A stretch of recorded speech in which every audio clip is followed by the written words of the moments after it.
The energy sector helped build Abu Dhabi. Now the Emirate is betting on AI to help build its future. Problems that used to take geoscientists weeks and months to do, now we're able to do it in 45 minutes. At AIQ, that means using artificial intelligence to make one of the world's most complex industries more productive, more predictive, and more efficient. Well, this is where the real magic happens. This is where the real intelligence is actually built. We take a closer look at how AIQ is putting that vision to work.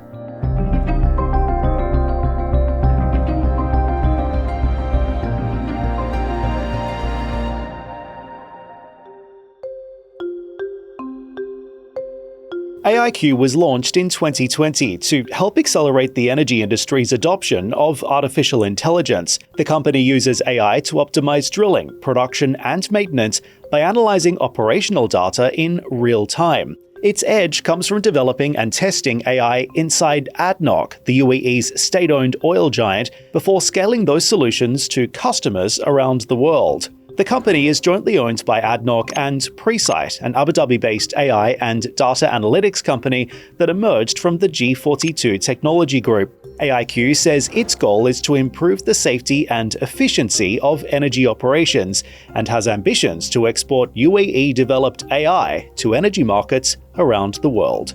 We've been around for 6 years now. What started off as this bold vision to transform the energy industry with AI, we've since done about 200 AI use cases. We've productized 14 of them. Today, we're in 25% of ADNOC's wells. We're in 20% of their reservoirs. We're in 100% of their drilling rigs with one model or the other. So, it's been a hell of a journey. So take me back to 2020, and what's the biggest problem that this entity is trying to solve?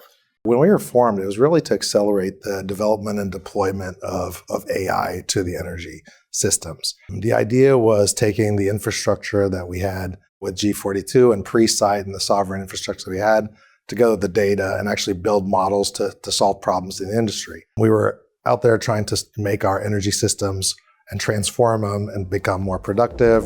AIQ's tools span the energy value chain, from subsurface exploration and drilling to production, maintenance, and safety. But AIQ is still a young company in an industry built on caution. In energy, trust matters as much as technology. Its challenge is not just to build AI tools, but to prove they can work safely, reliably, and at scale inside live operations.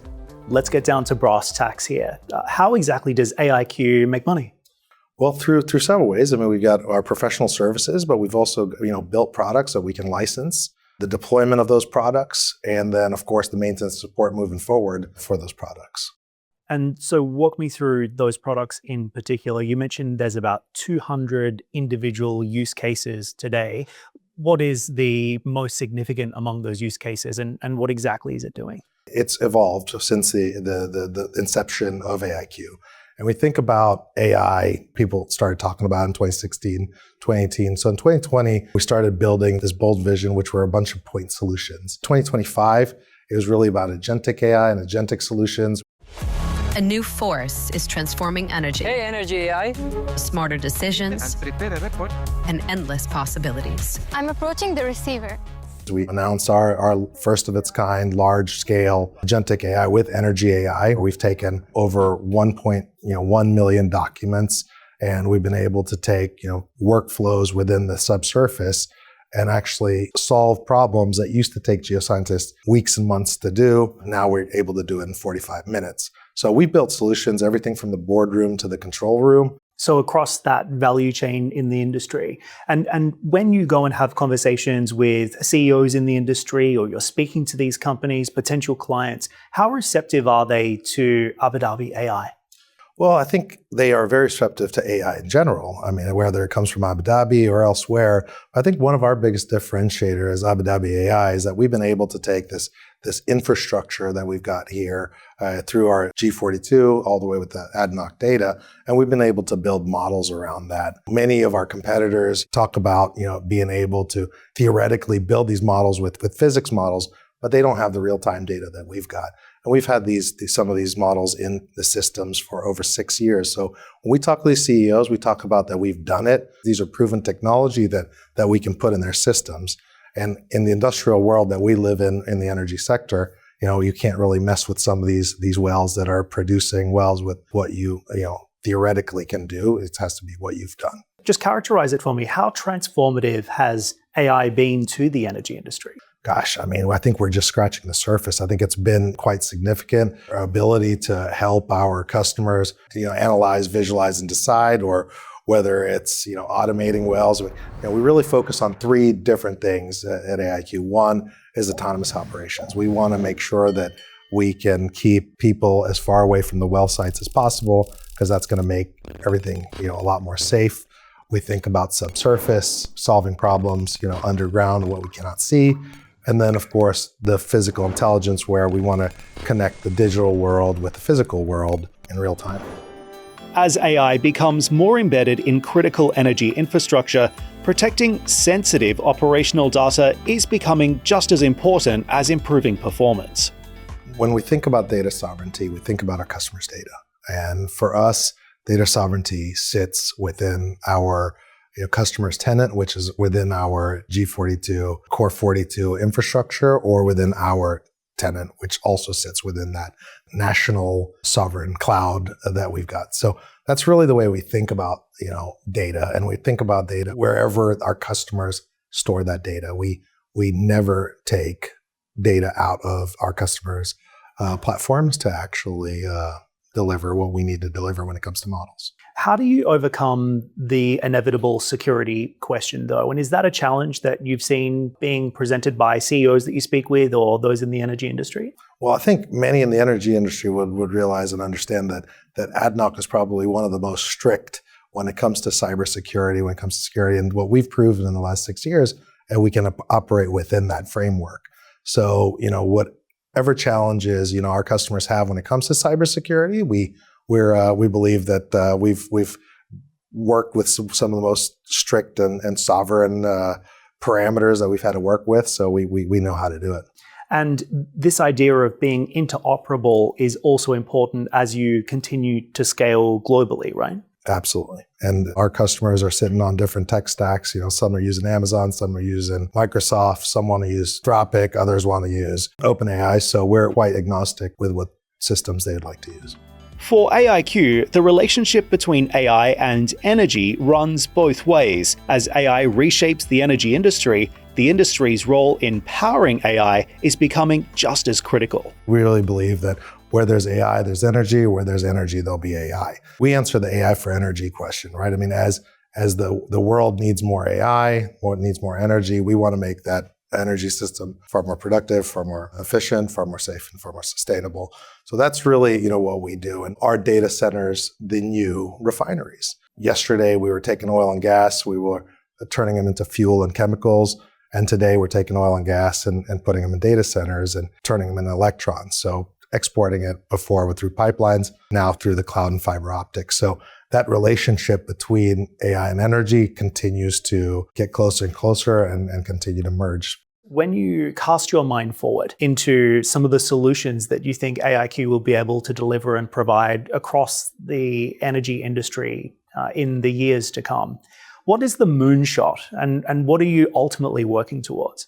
Well, what we're really shooting towards is really our customers have one mission, and that's really the extraction and sale of the products, right? The oil and gas products. So what we'd like to do is be able to solve the entire value chain optimization problem, whether it's which wells to shut off, which ones to turn on, which one to optimize, and be able to do it more efficiently and be able to shoot down the other side of that pipeline. The lowest cost per barrel is really what our moonshot is.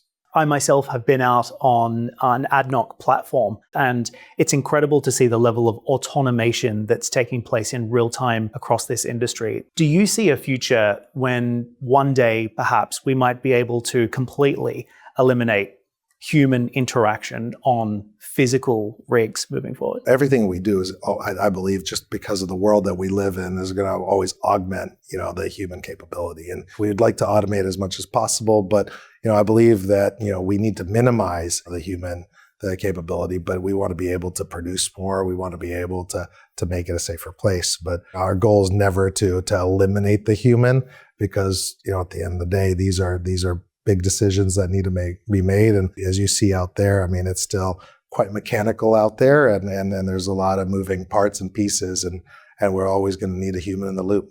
Abu Dhabi-based AIQ is part of the UAE's wider push to become a global leader in artificial intelligence.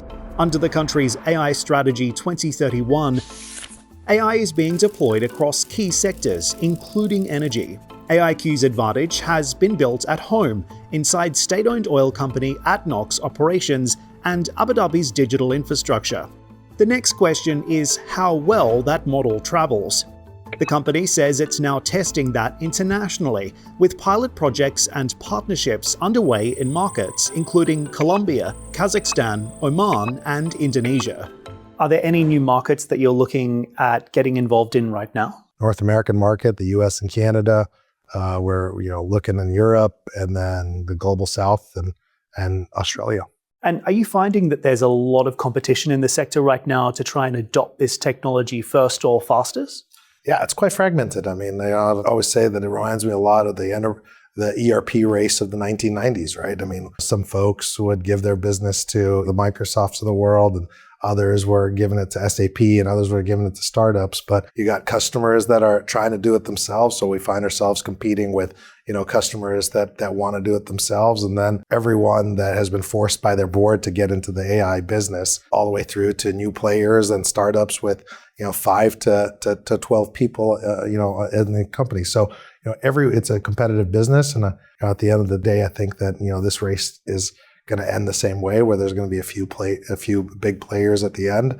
And I think that we believe that AIQ will be one of them. When you look at what the UAE is doing, leading in this space, do you see the UAE in the future perhaps being a net exporter of artificial intelligence into the future? I think you're already seeing it. I mean, when you look at, our parent, Presight, they're already exporting this technology and helping a lot of governments with a lot of the smart city, smart government solutions, with infrastructure solutions. So you're already looking at a lot of the ecosystem companies in Abu Dhabi exporting that technology. For many years, we were importing a lot of technologies here in the UAE to work, whether in our government sector, with our financial sector, or our health sector. When you look at today, what we're doing here in Abu Dhabi, we're building this technology here, and we're exporting it to the world.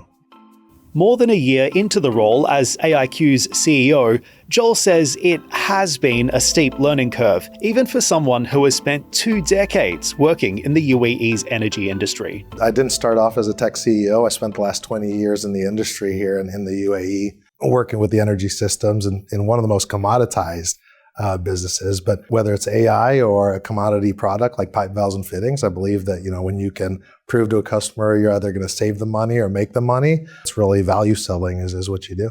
What would you say is the biggest difficulty that you've faced so far?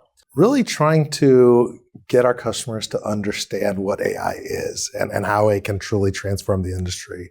I think when you think about transformation, it really makes you think about roles in industry, roles in company. I always like to use the example of Uber, right? I mean, when you think about Uber transforming the transportation industry, you can't really ask the taxi driver on what kind of tools they need. So I think when you think about transforming this industry, it's really, collaborating internally and externally.